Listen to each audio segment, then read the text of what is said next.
तो आज हम लोग बात करने वाले हैं काजू नंबर 8 के एपिसोड नंबर 4 के बारे में। इसके बाद काफका जैसे तैसे करके खड़ा होता है। काफका कहता है, देखा मैंने कहा था ना कि मैं खड़ा हो सकता हूँ। इसके बाद काफका कहता है, वैसे इसका हम लोग जो कर रहे थे वो करते रहो और मेरे बारे में चिंता मत करो। तुम्हें याद है ना कि हम दोनों ने प्रॉमिस किया था कि हम दोनों एक दूसरे का राइवल है। लेकिन तभी इचकावा अपना हाथ आगे बढ़ा देता है। इचकावा कहता है, नहीं सेनपाई, मैं आपके साथ जाऊंगा। काफका को यहाँ पर उस दिन का बात याद आता है जिस दिन उसने इचकावा को बचाया था और इचकावा ने काफका को बचाया था। इसके बाद इचकावा मुस्कुरा के कहता है, ठीक है इचकावा, अगर तुम कहते हो तो।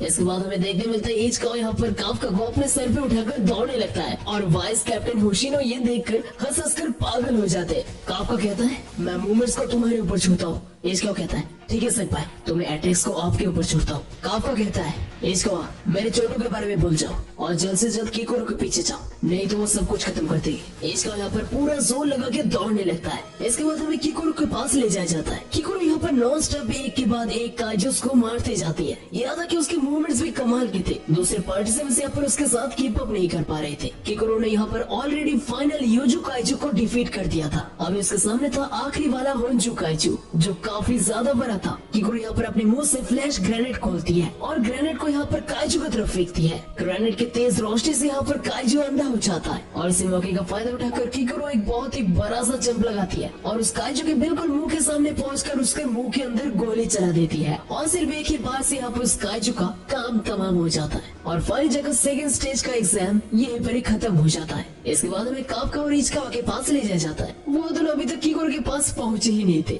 इसके बाद हमें कंट्रोल रूम पे ले जाया जाता है। मीना यहाँ पर किकोरो के परफॉर्मेंस को देखकर बहुत ही ज्यादा सरप्राइज थी। हमें यहाँ पर वाइस कैप्टन होशिना से जानने मिलता है कि किकोरो असल में डिफेंस फोर्स के डायरेक्टर की बेटी है। इसके बाद हमें किकोरो के पास ले जाया जाता है। अपनी कामयाबी के बाद किकोरो कहती है, मैंने करके दिखाया है ना डैड। किकोरो जैसे ही उसे जा ही रही थी तब अचानक से उसके पीछे बड़ा सा अजीब दिखने वाला काइजू आ जाता है, जिसे देखने के बाद यहाँ पर किकोरो काफी ज्यादा शॉक थी। लेकिन इसके दूसरे मूवमेंट पर वो काइजू अपने हाथों से किकोरो को गोली मार देती है। इसके बाद हमें काफका और इचकावा के पास ले जाया जाता है जो एग्जाम खत्म होने के बाद रास्ते पे लेट कर आराम कर रहे थे। इचकावा यहाँ पर कहता है, सच में किकोरो शिनोमिया जैसे रूमर्स कहते हैं वो बिल्कुल वैसी है। काफका भी कहता है, तुमने सही कहा, और ऊपर से हर बार उसने मुझे शर्मिंदा करने की कोशिश भी की, लेकिन उसकी मदद से हम लोग आखिर तक टिक पाए।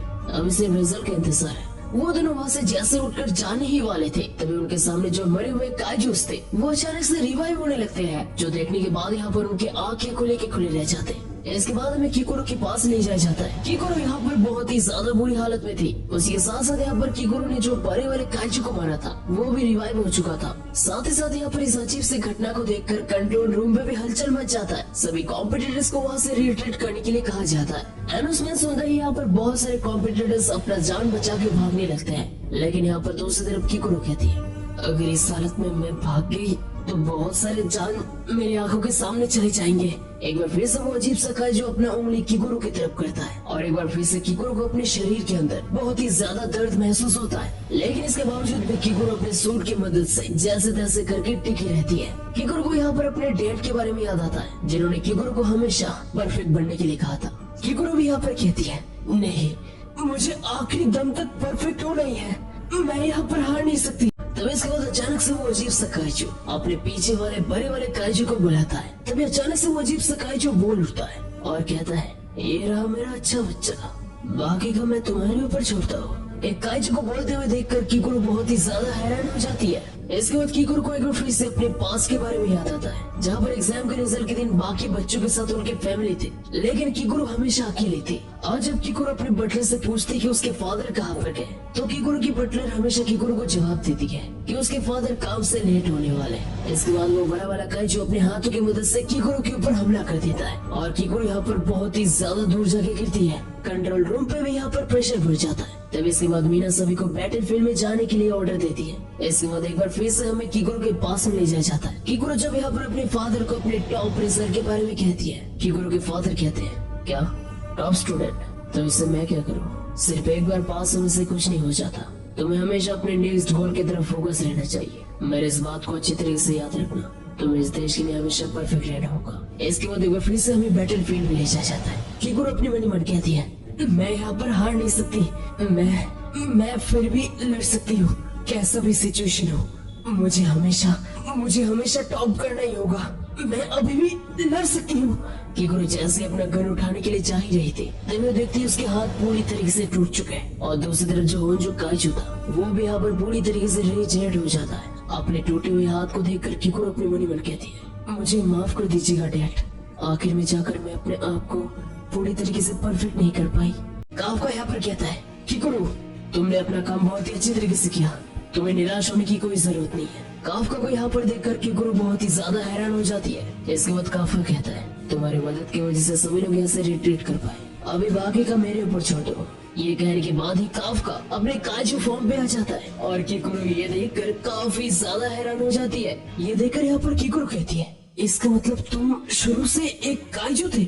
इसके बाद अचानक से काफका कहता है, किकुरो इसके बारे में किसी को भी मत बताना, अगर डिफेंस फोर्स को इसके बारे में पता चल गया तो मैं डिफेंस फोर्स नहीं ज्वाइन कर पाऊंगा। किकुरो यहाँ पर काफका के इस बिहेवियर से काफी ज्यादा सरप्राइज हो जाती है। लेकिन तभी हमें देखने मिलता है वो जो बड़ा सा काजू था वो एक बड़े से हमले का तैयारी करने लगता है। वो काजू यहाँ पर किकुरो और काफका की तरफ एक बहुत ही जोर का ब्लास्ट करता है, लेकिन काफका यहाँ पर एक पंच मार के उसका डायरेक्शन बदल देता है। इसके बाद काफका एक बार फिर से अपने फिस्ट में अपने पावर को कॉन्सेंट्रेट करने लगता है और कहता है, मैं इसके बारे में तुम्हें बाद में बताऊंगा, अभी पीछे रह के रिलैक्स करो। इसके बाद हमें एक छोटा सा फ्लैशबैक देखने मिलता है जहाँ पर अनाउंसमेंट होने के बाद यहाँ पर काफका और इचिकावा दूसरे लोगों के साथ रिट्रीट कर रहे थे, लेकिन जैसे वो लोग सेफ प्लेस में पहुँचते हैं तब यहाँ पर काफका को पता चलता है कि किकुरो शिनोमिया अभी तक बैटलफील्ड में ही है। और ये सुनने के बाद यहाँ पर काफका यहाँ पर दौड़े आ गया था। दूसरी तरफ कंट्रोल रूम पे भी खबर पहुँच जाता है, एक नया काजू अपेयर हो चुका है। उन सभी को यहाँ पर इंसिडेंट वाले प्लेस से एक बहुत ही हाई रीडिंग वाला काजू महसूस होता है जो इतिहास के सबसे ताकतवर दाई काजू था।